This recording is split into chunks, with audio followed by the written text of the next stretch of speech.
अस्सलाम वालेकुम जी। आज का हमारा topic central difference interpolation formula के अंदर ही हम मुख्तलिफ मेथड पढ़ रहे हैं। तो आज का जो मेथड है हमारे पास वो है स्टिरलिंग फार्मूला। तो देखेंगे कि स्टिरलिंग फार्मूला कैसे ड्राइव किया जाता है। इससे पिछले लेक्चर में जो हमने गाउस पढ़ा था, गाउस फॉरवर्ड इंटरपोलेशन और गाउस बैकवर्ड इंटरपोलेशन, उसकी मदद हम लेने वाले हैं। तो शुरू करते हैं स्टिरलिंग फार्मूला। अब जैसे मैंने पहले कहा कि गाउस फॉरवर्ड इंटरपोलेशन फार्मूला जो हम पढ़ चुके हैं वो मैंने लिख दिया। वाई पी बराबर है Y naught P delta Y naught P into P minus one two factorial del square Y minus one. तो ये सारा ऐसे ही चलता जाएगा। और इसी तरीके से बैकवर्ड इंटरपोलेशन फार्मूले में जब हम जाते हैं तो आप फर्क देखते हैं कि इसमें वाई नॉट के बाद वाई माइनस वन आ जाता है, दो माइनस वन वाले फिर दो माइनस टू वाले, जबकि इसमें ये दो वाई नॉट वाले फिर माइनस वन फिर माइनस टू, इस तरीके से यानी एक टर्म वाई नॉट वाली इसमें एडिशनल आती है, पेयरिंग उसी तरह चल रही होती है। दूसरा बुनियादी फर्क होता है कि इसमें ये P into P minus one है, आपके यहाँ पे P into P plus one आ जाता है। तो अब आपके पास ये दोनों हमने ड्राइव किए हुए हैं, लास्ट लेक्चर्स में आप इसे देख सकते हैं। अगर हम इन दोनों टूल्स का मीन ले लेते हैं, एवरेज उठा लेते हैं, तो तब आपके पास इसको ये टूल बन जाएगा आपके पास, यानी वन और टू का लेने से तो वाई नॉट आपके पास बराबर आ जाएगा पी और delta Y naught plus delta Y minus one divided by two. जैसे आप इस दोनों का देख सकते हैं, फिर आप इन दोनों को इसी तरीके से अलग अलग करके भी देख सकते हैं। तो ये सो ऑन सो चलता चला जाएगा। फिर अब y1 वाली टर्म यानी इसके साथ एक ही डील करेगी ना, और इधर तो नहीं वो डील करेगी, तो ये p इंटू पी स्केयर हो जाएगा ना, ये वाला p और ये वाला p, और इस वाले p के साथ वो अलग अलग, यानी इस तरीके से सीक्वेंस उसका एक बनता चला जाएगा। फिर जनाब वाला, अब आपके पास ये जो टूल एक सारा बन जाएगा कि भी plus P square over two factorial delta square Y minus one. तो इसी तरीके से plus P into P square minus one over three factorial, और यहाँ पे delta square Y minus delta cube Y minus one plus delta cube Y minus two. तो वो आप देख सकते हैं कि ये थ्री फैक्टोरियल और इस थ्री फैक्टोरियल में ये वाई माइनस वन है, ये वाई माइनस टू है। तो अब आपके पास इसमें मैंने नेबुला डाल दिया, आप डेल्टा भी डाल सकते हैं इसमें, यहाँ पे ऐसे। तो जनाब अब इस तरीके से इनको उठा के इनका एवरेज ले लिया, बाकी पी वाली टर्म तो वैसी वो यानी सॉल्व हो जाएगी। इसी तरीके से लास्ट टर्म को आप देखो, P square into P square minus one, one का स्केयर भी बात जगह लिखा होता है फोर फैक्टोरियल, और ये आपके पास delta square Y minus two, क्योंकि ये भी वाई माइनस टू है ये भी वाई माइनस टू है। तो इस तरीके से ये टूल आ जाएगा। अब इसको हमने स्टिलिंग फॉर्मूला कहते हैं। पी आप सब जानते हैं कैसे निकलता है, XP minus x not over H. XP वो वैल्यू होती है जिसमें हम वैल्यू देखना चाह रहे होते हैं।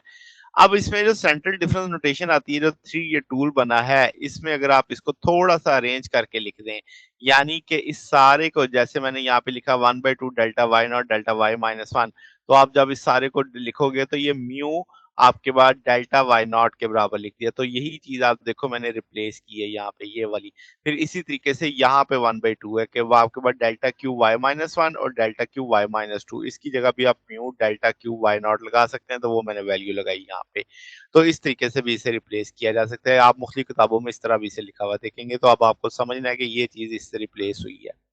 फिर इस फार्मूले में आप कह सकते हो कि जो ऑड डिफरेंस है वो अबव और बिलो होते हैं सेंट्रल लाइन से, और जो इवन होते हैं वो सेंट्रल लाइन के ऊपर होते हैं। यानी इवन सेंट्रल लाइन पे जैसे आप ये देख सकते हैं कि ये Y naught Y minus one Y minus one, ये सेंट्रल लाइन चल रही है, और ये वैल्यू आप देखो डेल्टा वाई वन ऊपर भी है डेल्टा वाई नॉट नीचे भी है। तो इस तरीके से आपके पास ऑड और इवन आएंगे। ठीक। अब आपके पास अगर हम इसको टूल देखें तो आपके पास क्वेश्चन इस तरह आएगा कि y की वैल्यू पूछी गई है 12.2 पे, जबकि y का फंक्शन दे दिया गया है, और आपको टेबल में वैल्यूज चला दी गई है, एक्स नॉट दे दिया गया है, एक्स पी आपको पता चल चुका है 12.2 है। तो आप इसकी वैल्यू देख सकते हैं कहाँ पे आपके पास 12 के बाद है, तो इसका यहाँ पे ओरिजिन हमें कहीं प्लेस करना पड़ेगा। तो जब हम इसका डिफरेंस टेबल बनाते हैं तो वो आप देख सकते हैं कि मैंने 12 लिया है, और आपके पास एच की वैल्यू स्टेप वन चल रहा है 10 11 12 13 है ना, तो एक एक का स्टेप चल रहा है। पी की वैल्यू निकालनी हो तो 12.2 रखो, 12 तो आपके पास डिफरेंस आ जाएगा 0.2, तो वो हम 0.2 का लेके चलेंगे आगे। अच्छा जी, तो पी की वैल्यू आप लगा सकते हैं कि भाई आपके पास यहाँ से 0 माइनस वन टू ये सारी वैल्यूज जब आप प्लेस करेंगे फंक्शन के अंदर यहाँ पे, तो उसकी वैल्यू आ जाएगी आपके पास पहले माइनस टू के साथ तो 0.2396 आ जाएगी, सो ये सारा डिफरेंस टेबल इस तरीके से बनाएगा। वाई वन की value Y naught Y one positive +2। फिर इन दोनों का जब आप डिफरेंस लेंगे तो वो आप डेल्टा वाई -2 के तौर पे लिख सकते हैं। फिर जब आप इन दोनों का डिफरेंस लेंगे तो वो 0.03728 आ जाएगा। फिर जब आप इन दोनों का डिफरेंस लेंगे तो ये आ जाएगा 0.03421। इसे डेल्टा वाई नॉट करेंगे। जब आप इन दोनों का डिफरेंस लेंगे तो वो आप डेल्टा वाई वन बोलोगे।